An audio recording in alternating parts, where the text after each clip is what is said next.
Hồi bé, tôi thường đòi theo mẹ đi chợ để mua quà, đặc biệt là dịp Tết. Ngoài chợ rất nhộn nhịp và vui tươi. Hôm đó là ngày 30 Tết, tôi cùng mẹ đi ra chợ, trong khi mẹ đang mặc cả với người bán hàng. Có một người đàn ông bán kẹo hồ lô đi ngang qua từ phía sau.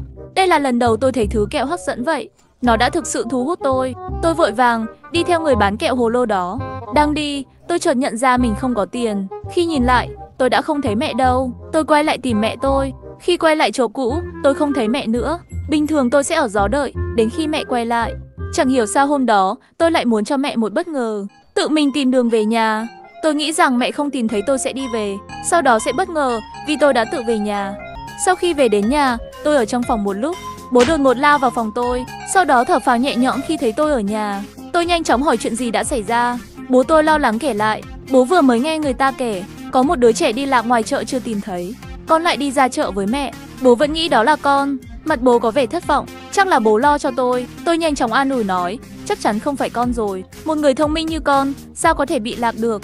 Con về rồi còn mẹ con đâu? Mẹ con bận mua thêm đồ nên bảo con về trước. Chắc cũng sắp về rồi, hay là đang rảnh. Chúng ta hãy đi tìm đứa bé đi lạc. Bố suy nghĩ và thấy cũng đúng, đều là người làng mình. Hai bố con chúng tôi ra ngoài, đi được nửa đường, bố chợt nhớ ra, họ không thông báo đứa trẻ nào bị lạc, cũng không biết con cái nhà ai, đành quay về. Khi về đến nhà, một chiếc xe cảnh sát đỗ trước nhà. Bố tôi nói rằng, đứa trẻ này thật ngốc, tự ý chạy đi chơi để bị lạc, có thể đã bị bắt cóc. Cảnh sát đã đến, nhưng sao lại dừng trước nhà mình? Nói rồi bố đi đến xem, thấy mẹ tôi đang ngồi dưới đất khóc lóc. Bố nhìn thấy cảnh này, liền hiểu ra vấn đề.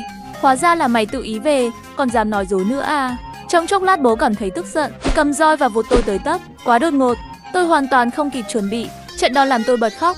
Mẹ nghe thấy vậy nhìn qua, con ơi, con trai của mẹ đây rồi. Cảnh sát cũng thấy, mặt trà rất hung dữ, tưởng là kẻ bắt cóc. Trong nháy mắt, đã quật ngã bố xuống đất. Bố tôi đau đớn la lên, sao lại bắt tôi? Đó là con tôi mà. Chú cảnh sát đè bố xuống và nói, rõ ràng là anh đang đánh đập thằng bé. Con cãi, mẹ tôi cứ ôm tôi mà khóc suốt.